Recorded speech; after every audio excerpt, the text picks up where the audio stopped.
Hello and welcome, everybody out there in the internet universe.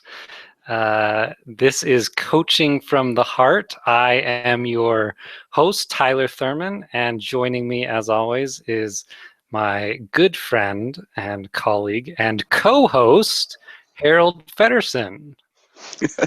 Hi, Tyler. Hi, Harold. Welcome to the first episode of our lovely show of 2016. I am really excited to get going today. The topic for today's show is the difference that makes the difference. And we're going to jump into that in a moment. But real quickly, I just want to give people a place where they can find both Harold and myself. We're both transformative coaches and spiritual teachers. We work with people to uncover more and more of the beauty within. So if you are curious about our work, you want to join us on a more intimate adventure, then you can find myself at my website, www.coachtylerthurman.blogspot.com. And got all my links and free videos and articles you can find there. And Harold, where can everyone reach you? You can reach me on my Facebook page, which is The Awakening Heart, or you can read my blog, which is hearthand.wordpress.com. And I actually also have, I put up a video, a solo video just, I think it was on New Year's Day, to be honest, about New Year's resolutions. So you can find me on Nice. YouTube at Harold Feddersen is my channel. I didn't see that. I'm going to have to check that out now. Fantastic. So our topic today, it's kind of along the lines of new beginnings, but we titled it "The Difference That Makes the Difference," and I thought we could share from both kind of a coaching perspective, like in our work with other people. What is it that we think as practitioners is the difference that makes that thing that if we could give it to our clients or cultivate it or support them to find it for themselves, what is that thing that really truly makes a once and for all difference, kind of on the way to a wonderful life, as well as just our perspective as human beings. So it can be, I thought it could be twofold. So we'll do practitioners and then just our personal experience, which is really going to be the same thing. So, so I thought I would start with kind of some of my thoughts on the topic, and also one of the other things that you and I, Harold, both thought would be fun is this will give you a bit of a unique perspective and some distinctions between yours and my coaching styles, right? Because we're not exactly the same. so we'll have some fun kind of probably going back and forth a little bit and sharing our different thoughts on the topic. So just to get us started off, I was really doing some contemplating of this, the difference that makes a difference, because to be perfectly honest, we're kind of guessing, right? We work with people, we see massive shifts in people's lives, sometimes small shifts, but really what we're going for is helping people transform. That's why I call it transformative coaching. And when that happens for somebody, what's sort of the key ingredient? What's actually going on there? What's my role as a coach? Sometimes I don't think it's that much. But for me, that thing that's like the big one, that if everyone I worked with were to come away with this, it would be uncovering for themselves on a deep and meaningful level something they can rely on 100% of the time, no matter what. And I'll say what I mean by that. So one of the things that I find myself doing, and I see everybody else doing on the planet, is we're all sort of interested in, we use the word security, but it's really, we're, we're looking for something solid to grab onto in a world that's full of change, right? Things are changing everywhere all the time, sometimes very quickly, sometimes very slowly. And it really it really makes a huge difference in our lives to find something, a solid foundation from which we can live our lives from. Now,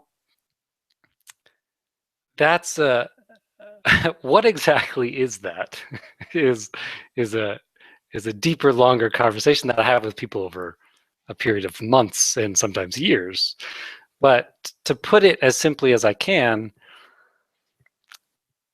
nothing like that exists in the physical universe, right? It'd actually be pretty fair to say that the only thing we can rely on in the physical universe is change, right?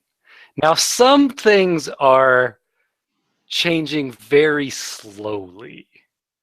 So it creates the illusion of this is my rock, as it were.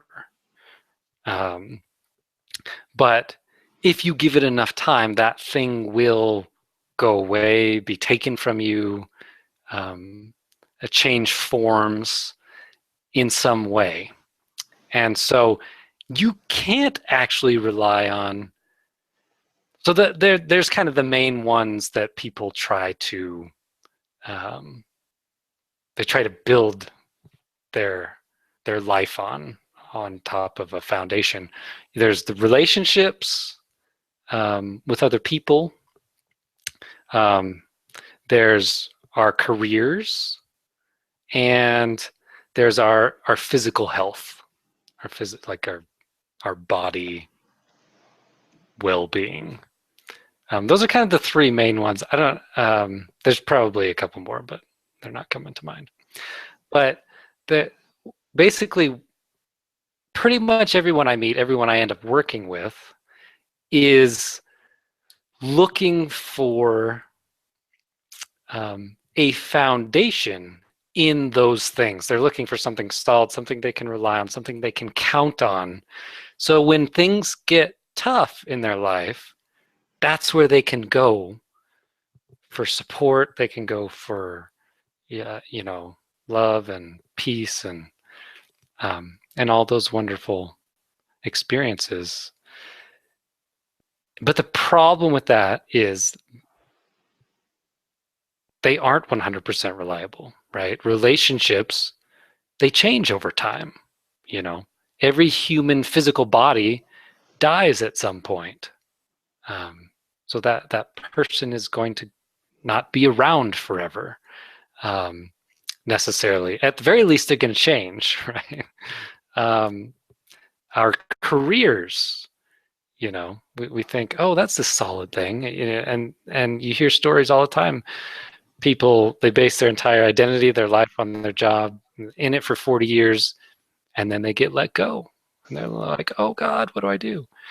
And then our physical health, that can be taken from us at any moment, right? I'm sure you all know somebody who that's happened to, and then maybe it's happened to you. So what I'm really pointing to is something not of this world, because everywhere we look for stability in the world is going to let us down at some point. And therefore, it's not that participating in the world is wrong or it's not the way to go. Like, we have to participate in life, as far as I can tell. But there's something to be discovered that is I lack the language, right? It's spiritual, it's otherworldly, it's divine, um, it's godly, right? Of God is another word. Um, that's the only thing I've ever discovered for myself, and pointing other people towards it. Doesn't matter what you call it, but looking somewhere other than the world of form, if you will, for um, something reliable, something consistent. And to me, that thing is God or spirit or um, innate well-being. Sometimes I talk about it as. And so for me, the difference that makes the difference consistently with everybody I meet and work with, and myself personally, is our relationship, our our personal experience of that that deeper nature, the sort of the sometimes, well, I've talked about it on this show, as the truth of who we are underneath the the facade, if you will. And the the more we explore that, it's not a on-off thing, right? We can develop a deeper and deeper understanding, deeper and deeper relationship, have deeper and deeper experiences of that source. But in everyone I see that's had a dramatic shift in their life, there has been some kind of uncovering, awakening, understanding, experience of something spiritual. And you don't have to call it spiritual. It's just a word to point towards something other than the physical universe. So that's my take, Harold. I mean, I feel like I'm monologuing here, so I gotta get the conversation going. So the difference that makes the difference as a coach, that's what we're in. It's just in general. You just go for it. Okay. So I think, a good analogy would be when I meet with someone, let's say they've been living their whole life from inside of a room, which has windows, and from inside of the room is where all of their experiences come from. And they look outside the windows, and there's life on the outside of the window, and they interact with life from inside of this room. And I show up, and I actually don't enter the room. I'm out on the deck, and we have a conversation. And then at some point, the person leaves the room and comes out onto the deck and has this shift in awareness that they've lived their whole life from inside of this room without even knowing it. No, they had no idea that they were in the room. And all of a sudden, it's like, there's there's a whole other world that exists. So the difference that makes the difference in coaching is in that, because we get wrapped up inside of a structure, Right. usually a thought structure or pattern or emotional pattern. And because I'm not in that pattern or not in that structure, I can talk from outside of that structure, which then helps them sort of shine the light on the fact that they're inside of the structure. And that makes all the difference, because once you're out on the deck, all of a sudden, things that were not possible for you inside of that room are now possible. And then the next step is just to move that from that place into the world. So, in coaching terms, people often will hire us because they want something in their life that they don't currently have. And we can't have something outside of the room if we only want to stay inside the room. So part of part of coaching is inviting people outside of the room, which they don't know they're in order Right. to, I want X. X is currently outside of this room, whether you know it or not. It's outside of the room. So Right. I was just going to say that a lot of people probably don't know anything exists. They don't even know they're in a room. They think this is all there is. Right. yeah, that's absolutely true. So when they realize you're out on the deck and you're talking to them through an open patio door, and then they step through it, it can completely revolutionize their lives. So it sounds to me like I love how you put that. You're kind of touching on sort of almost because in a lot of ways it's a self-created room, right? It's a sort of boundary conditions. Um, Not that we didn't consciously put them there, but Our parents and our upbringing in society actually mostly did most of the construction. We got to decorate it, but it's mostly just built for us, around us. damn it, Harold, it's all their fault. They need to pay for it. No, I'm just Until you realize you're in the room, and then it's all yours. kidding. Right, right. Yeah, I like what you said there because it really is. And I think it's speaking to what I was speaking to with just completely different language in the sense Mm, that there's some kind of awakening. And that's why I love that you use that word um, in your it's your Facebook group and stuff. Is that the name of your business, by the way? The Awakening Heart, or is that no, that's different? yeah, just Feddersen Okay. coaching. So yeah, but the Awakening Heart, that kind of to me um, speaks to that difference that makes a difference Mm, is it's some kind of um, awakening, like where we see you see things that you never saw before, but yeah. not superficially, right? It's not like I'm seeing this building for the first time. It's your it's you're seeing it with new eyes, right? Hmm. Like from behind the eyes is sometimes how I talk about it.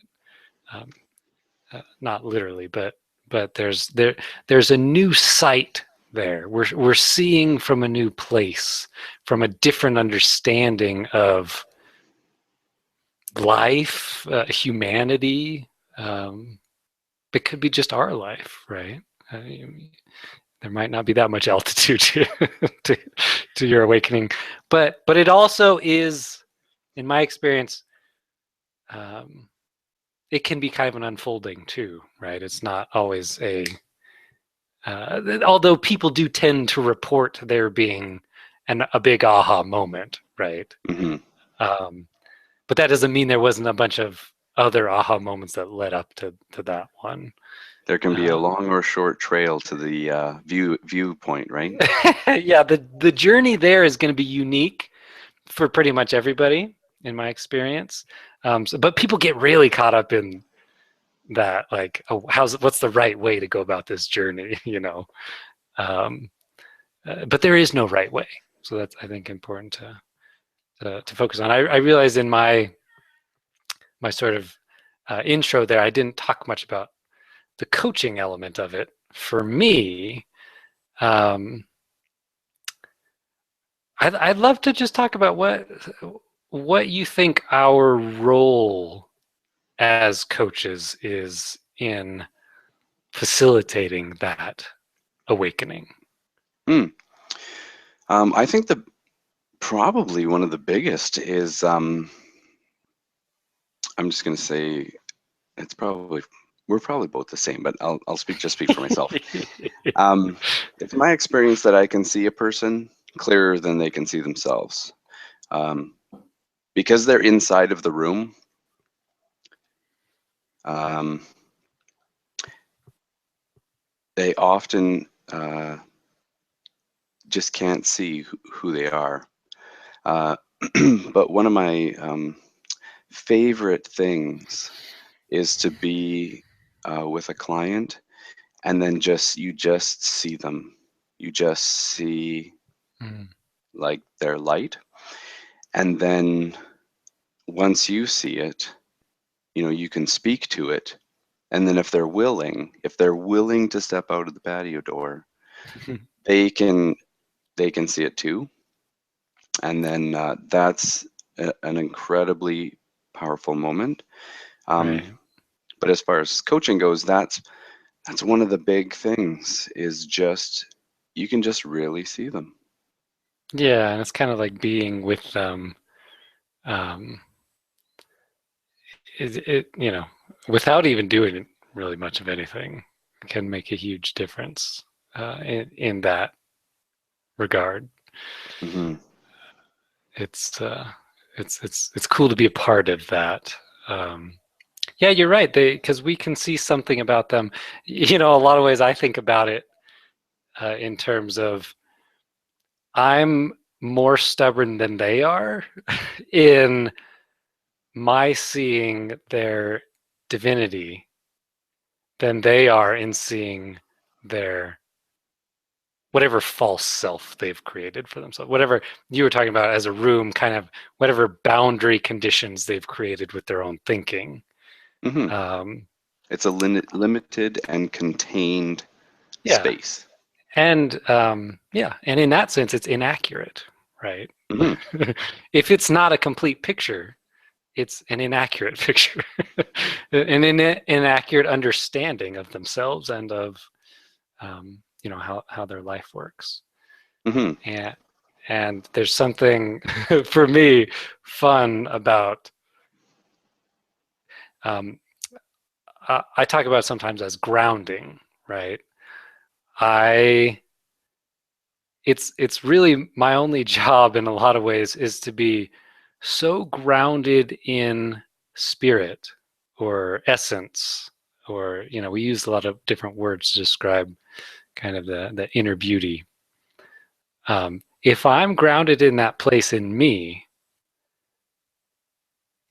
unwaveringly so, um, people are either going to run for the hills when they sit with you for a while because they're not ready to have that conversation, or they're not ready to be with somebody who sees them as not broken, Hmm. um, or they're ready to be there, and our job is just to be steadfast in that. Because basically what my clients try to do is sit there and they try to convince me about everything that's wrong with them. Mm. Everything that's wrong with their life, their relationships, their, you know, everything. Their their mental well-being, all that stuff. And um, I don't see it that way, right? That doesn't look true to me. And so the more I look at them, or we as teachers and practitioners look at them with those eyes in that light, people can't help but oftentimes begin to look for themselves in some way. Because at some point, if they don't look, they're not going to see. Hmm. So there is sort of a willingness there on their part, but that's not really up to us. We can speak to them about that, um, but ultimately, yeah, there's something really really fun and beautiful about just being with somebody, um, basically without judgment, or without as much judgment as they're used to, maybe, because we still have egos and we get caught up in our own thought systems. But when we're with people in that way, something occurs. It's hard to put words to it. Uh, so so yeah, that's kind of the. Anything else you want to add to the that's more specifically like the coaching part of Hmm. it? Yeah, and I didn't know we were gonna talk about that. So the I whole just bring in. room analogy is just like, it's like right off the top of my head, but it does actually, if you follow it out, it does kind of work, because once someone's outside of the room and they're on the deck, it's like the whole world is bigger now, and then eventually, the yard becomes sort of a looser entanglement of the room. And so then it's time to go larger. And then, instead of standing on the deck with them, I actually stand out in the neighborhood. And then, and it just keeps expanding out and out and out. Right. So I think in that sense, if I follow that thing out, I think it would work. I don't know. That's Yeah, just it's an unfolding. It's an hmm unfolding. That it's just kind of a journey we take with people, essentially. Um, there's not a finite ending, or I guess in a lot of ways there's a beginning, but everyone is somewhere on the spectrum of understanding or misunderstanding the truth behind life. Now, I'm not going to sit here and say I'm, some purveyor of truth, like the one and only. But the only reason somebody would come to me is because, like you said, we can see a little bit more of it than they can, at least at that moment in their life, right? Or, like, there's areas of my life where I have blind spots, right? That's why I, seek out coaches and teachers and support. Um, but there's just this. We're not taught from the get-go about self-exploration, about discovering what's within, what's in the mind.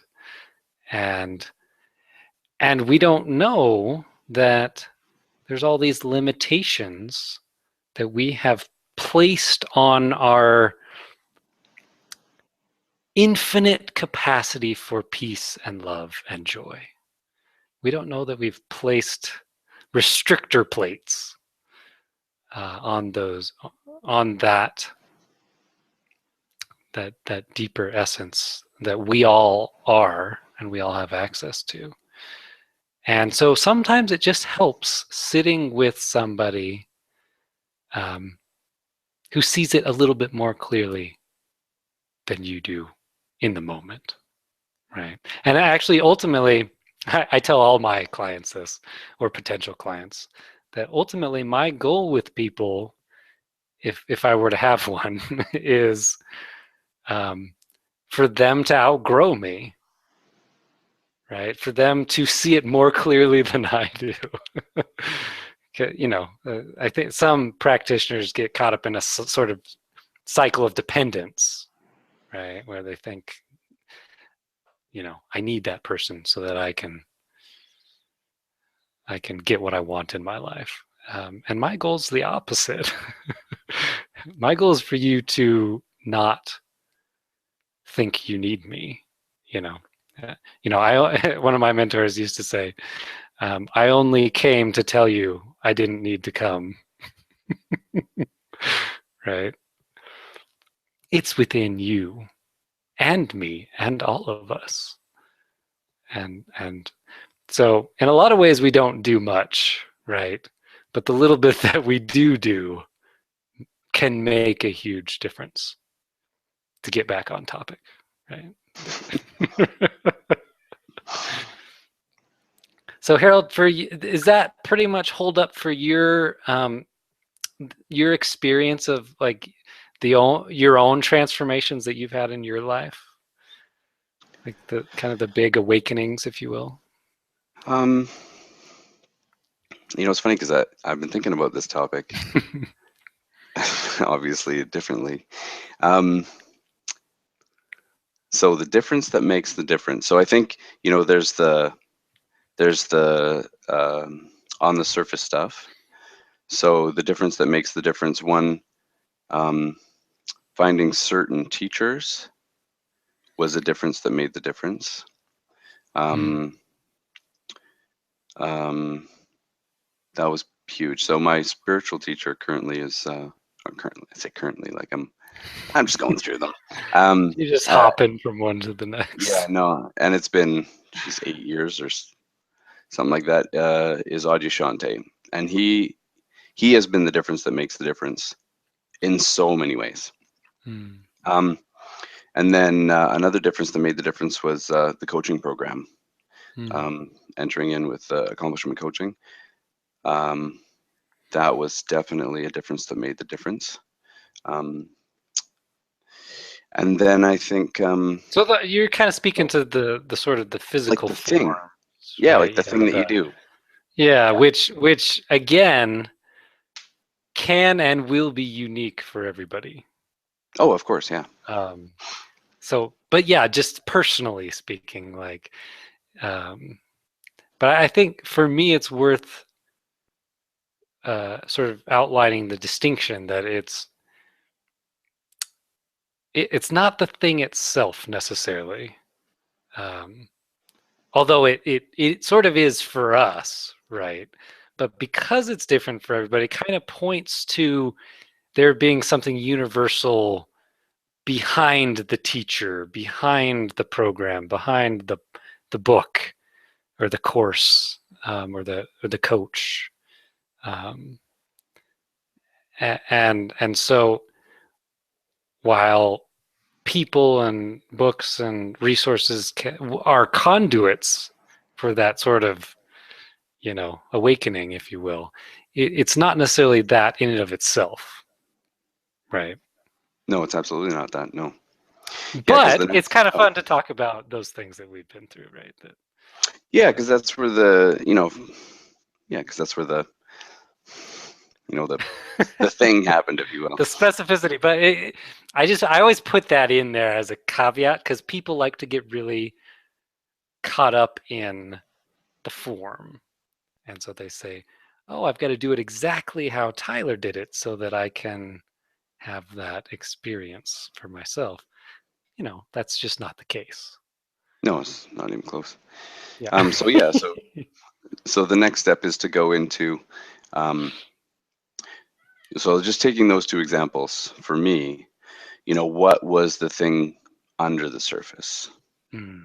You know, um, so for I remember very distinctly having a conversation with a friend, um, and I was telling him about this teacher, and he had these audio CDs, and this was quite a while ago, and I was like, geez, I don't know, like I'd never bought like an audio program or anything, Right. and he had these CDs, and it was like $90 or something, and I was like, that just seems like so much money for just some CDs. And anyway, that was all the surface fear stuff, but what was underneath of it was the actual fear of entering. There was this fear of entering into the cave, if you will.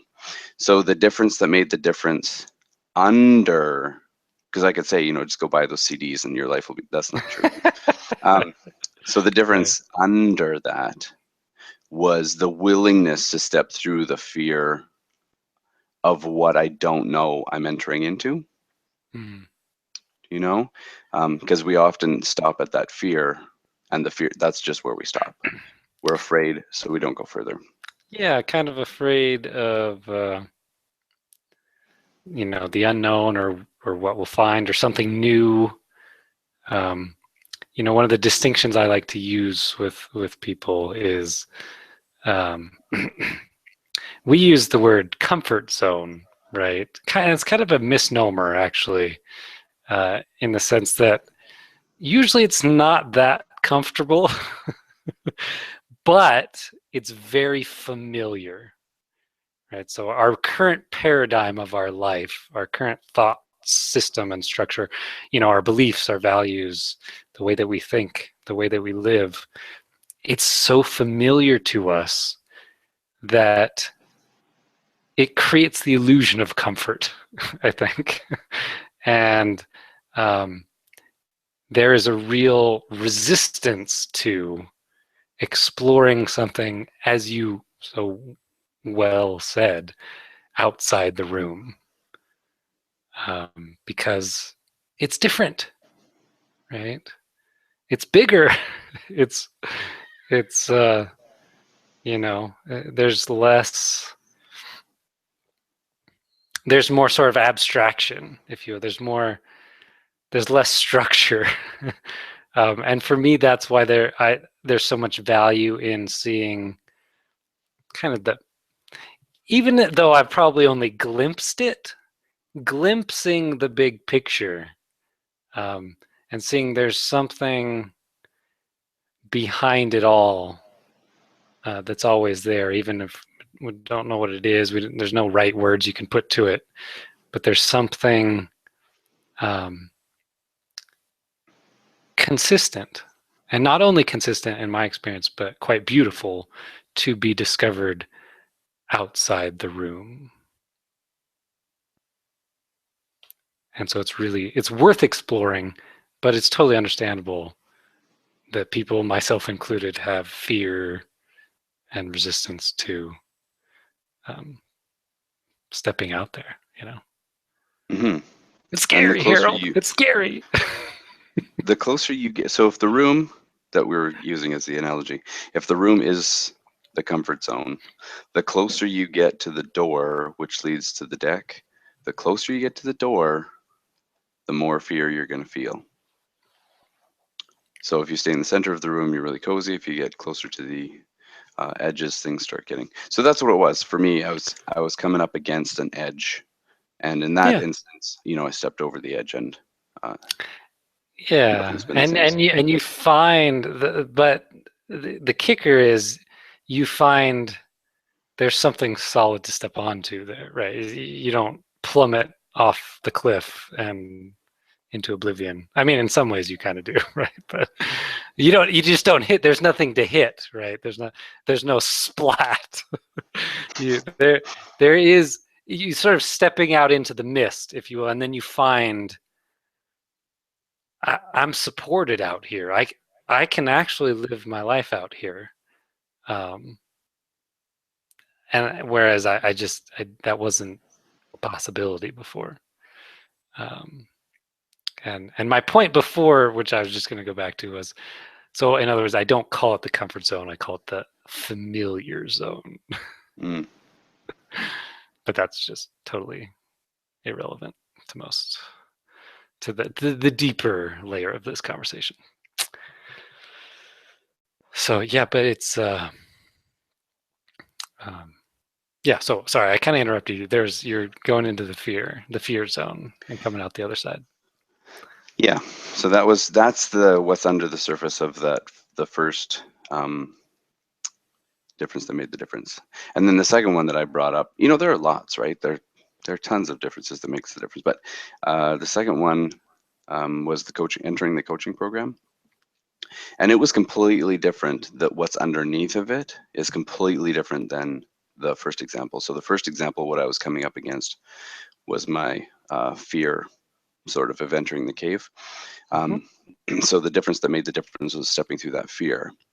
Whereas with the coaching program, and just to clarify for folks, Harold and I took, because I don't think we ever talked about it on the show before. Oh yeah, you're probably right.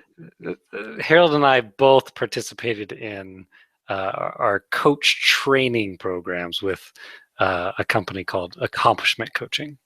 They've got a few different run programs around the country. So if you're interested, you can check that out. Just quick Google search will get you there, I'm sure. Yeah, that was how we met. It was a good, 15 months we spent together? That was pretty intense. Yeah, that was really intense. So if we go under the surface, because on the surface it's like, oh, you entered a coaching program. But if we go under the surface of that one, the difference that made the difference there was actually, I just knew that this was the right step, and I just flowed right into it. Like it was a huge financial commitment. It was a huge logistical commitment because it was out of Seattle, Washington, and I live in what would appear to most people northern Canada. It's actually kind of in the middle of British Columbia, but it seems like I'm on the edge of the planet. So logistically, you know, there's a bunch of stuff to go through, but all of the sort of details were not relevant. So the difference that made the difference under the surface of that was seeing that this is the path, this is the stream, and just fearlessly flowing right into it. And you know, as life can happen when we're ready to enter that stream, just all the things just sort of come together. All those little details just iron themselves out, and off you go. So it's fascinating to me when I look, because I've been thinking about this for the last week or so.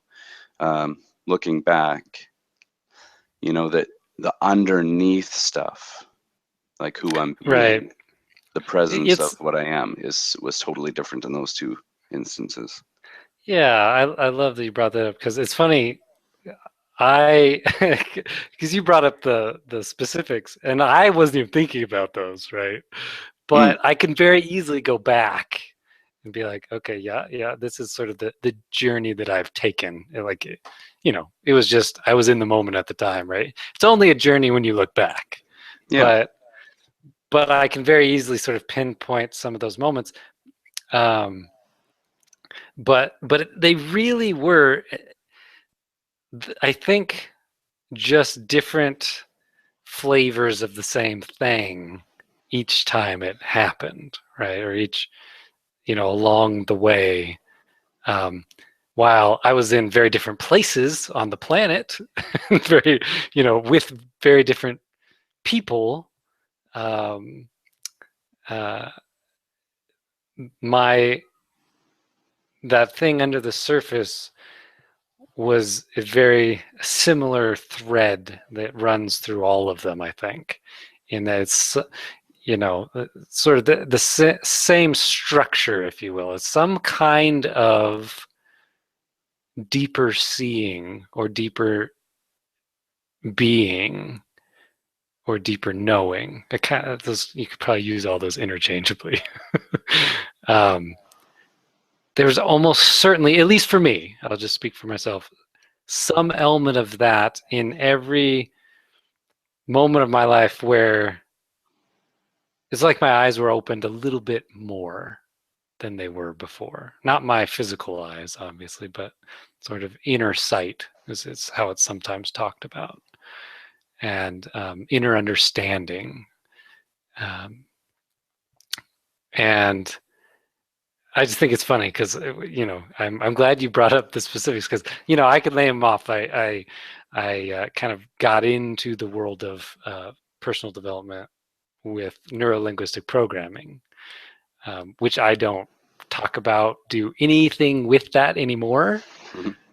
And yet it was an integral step in me. It was the first moment in my life where because I did a sort of an immersion training program over a few weeks, and read a bunch of books ahead of time, you know, before I did the actual training. But it was the first thing I'd ever explored in my life that really opened up an inner world for me to explore. Like up until that point, everything in my life was externally focused. Right? It was the world, our culture at large, generally speaking, the narrative is change your life, your circumstances, so that you can have a more wonderful life. That's how you do it. That's the strategy. It's, you know, the foolproof strategy, right? Yeah, make more money, get a better car. Yeah, you know, a more beautiful, you know, partner. Yeah, all that stuff. You know, more physically fit and attractive. All that, you know, and that was the first point in my life.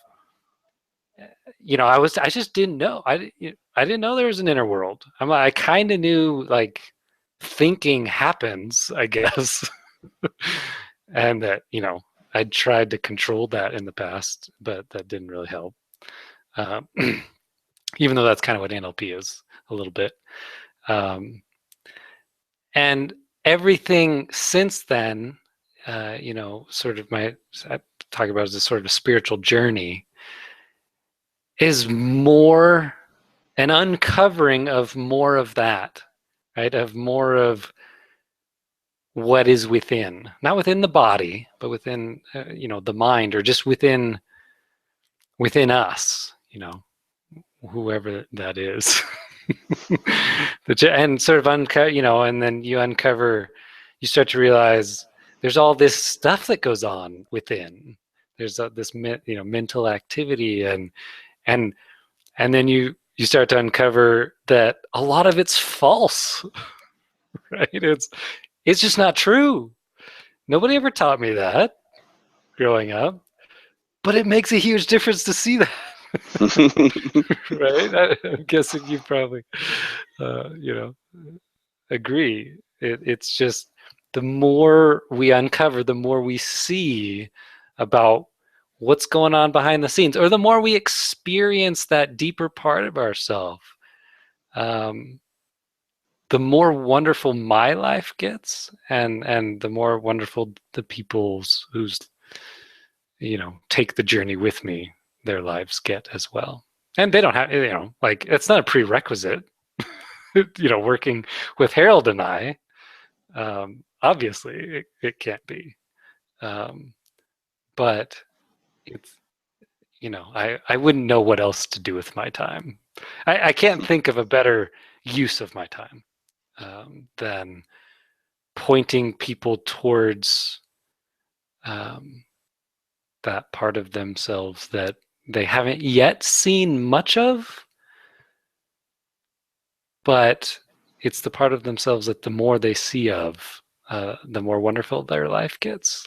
And I think that's just another way of talking about, like you said, stepping outside those boundary conditions of our own mind, that we have placed there without knowing that we've placed them there. So that's why I was actually going to comment on that. You said you sort of were stepping out into the fear, or in the face of the fear, right? And then it could be the fear of anything, right? The unknown, rejection, all sorts of stuff. Success. Yeah, we can make up fear about anything we want. It is. Yeah. Yeah. So we get caught up in the form of what's the fear about? No, it's helpful to know about fear in general. And then you see, as you step through it, you see it was unfounded, right? It wasn't based in truth. That's what we discover. Now, I'll make a quick distinction. It's a different time, different conversation, different place, but a distinction between fear and the awareness of danger. So sometimes your awareness of danger is founded. Right?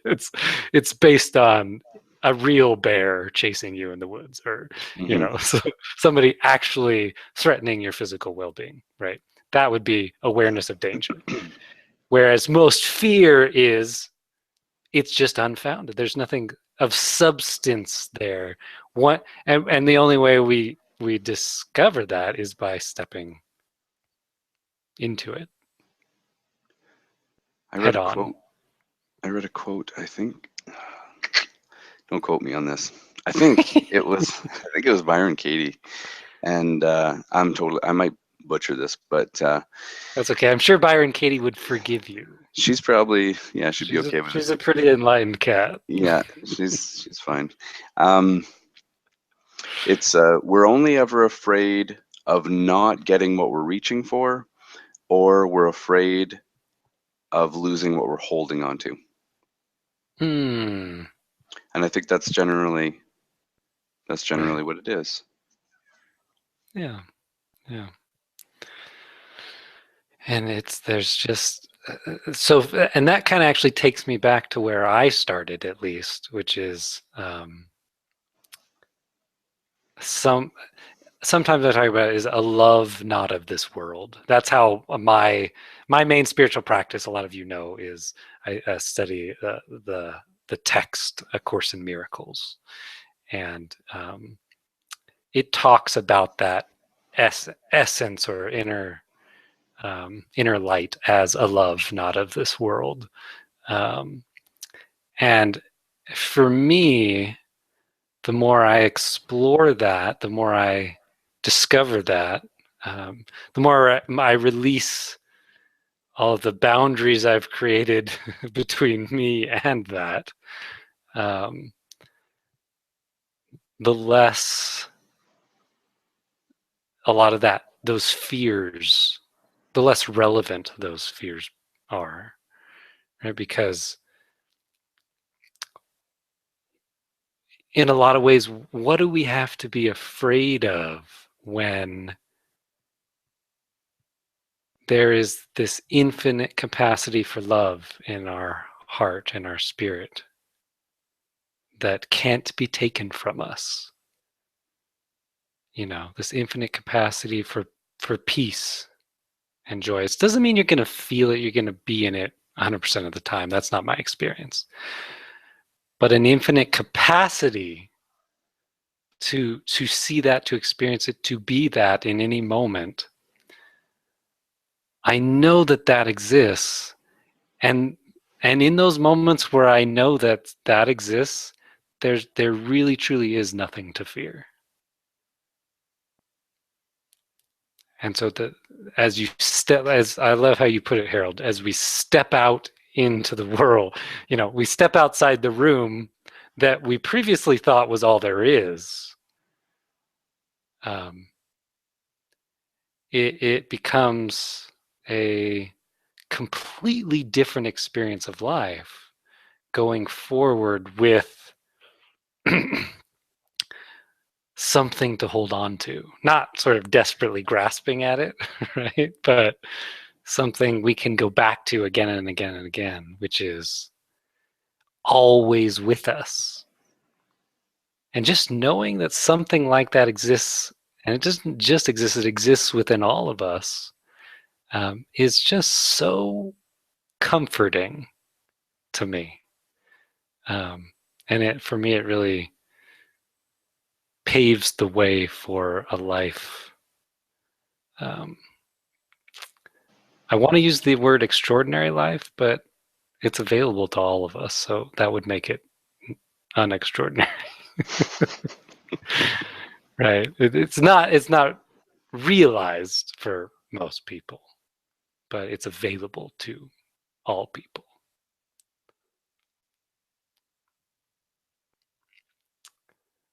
Anything else you want to add here at the? What do I usually say? Any parting shots? Yeah, that's what it is. We missed that last time. Yeah. No, I think it's the interesting thing about this particular conversation is, it invites us to look into the past, which is can be useful in a sense that we can see. It's like, here was the event, for you it's the NLP, for me let's say it was the coaching or whatever. We can see the event, but then we can actually mine, once we're far enough away from, we can actually mine all of the juice. We can see who we were being, what did we actually step through in order to invite that difference that made the difference, right? Right. Because ultimately we are the ones who are inviting and stepping into it. A lot of people think, they just have to wait, and it is going to happen. Whatever, the difference that makes the difference is just going to happen to them at some point. But ultimately, you have to invite, and then once you invite, you have to be willing to step through whatever it is. In my examples, there was the fear I had to step through, and then the second one, I had to step into the flow. Yeah. So. Yeah. I like how you put that, and I think I would just add to that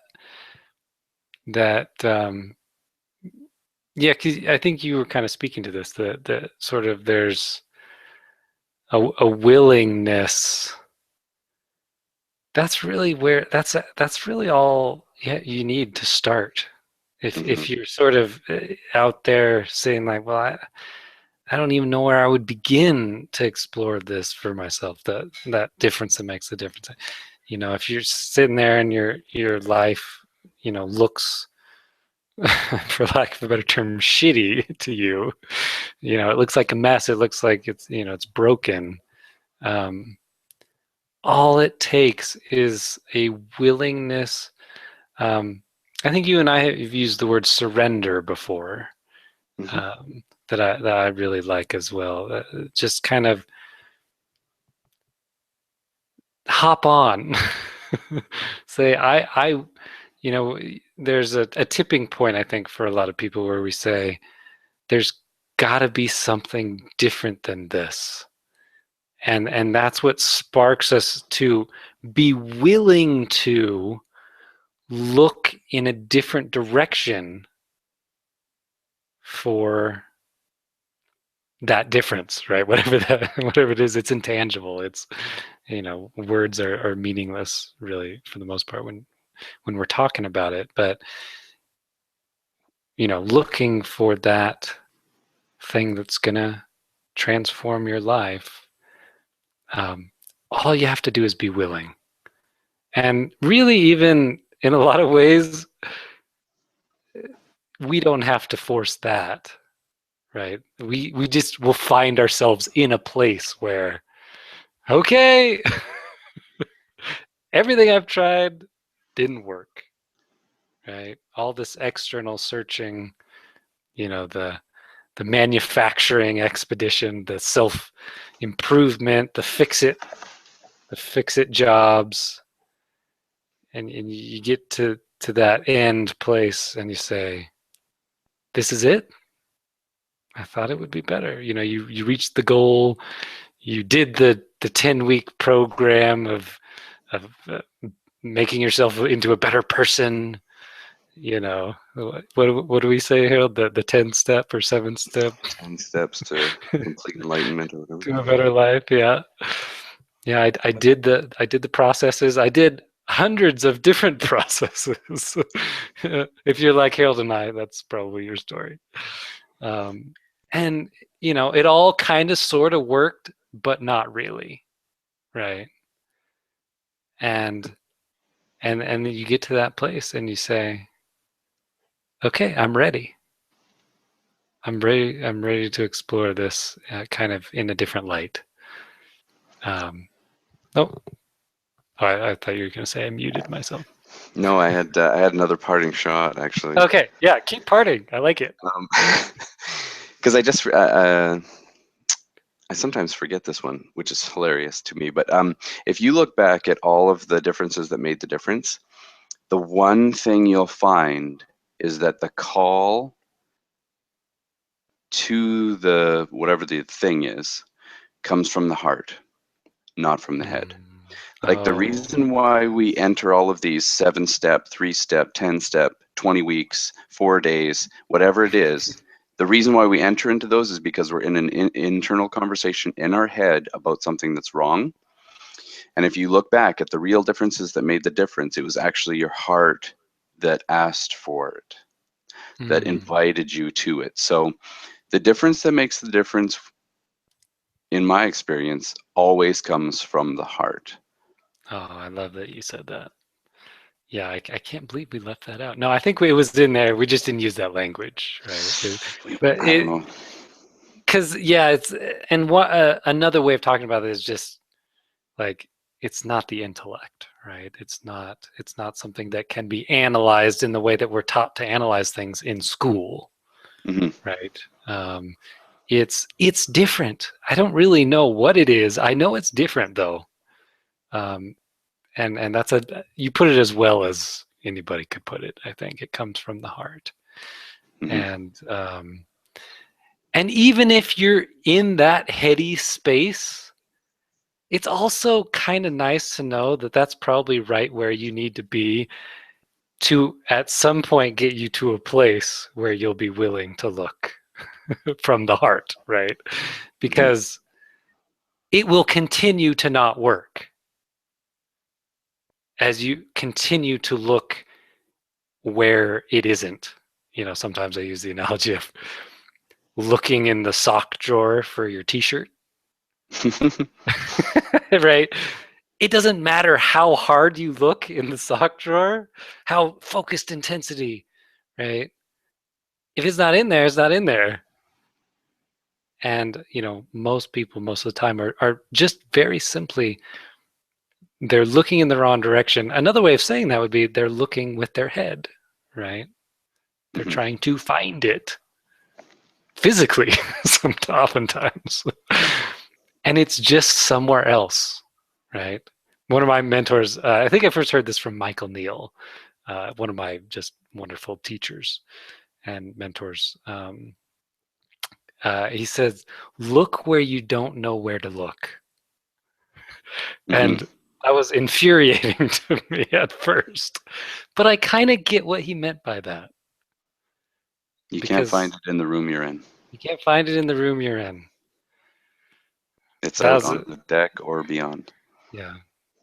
Harold, that was as good a parting shot as I think we could have. So it's probably Thank you. good place to call it. Hmm. Yeah. So thank you everyone for joining us and bringing in the new year with Harold and myself. It's a pleasure to be back with you, and we're gonna just keep on rolling through 2016, I think, because I'm having a ton of fun with this. So Yeah, this is very um, enjoyable. and feel free to send us feedback as well, and I think the technical snafus got worked out a little bit more on this particular one, so we'll see. So just before we wrap up, if you want to reach Harold or myself to work with us on a deeper, more personal level, you can find me at www.coachtylerthurman, that's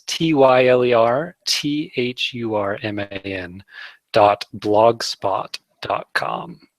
And Harold, you?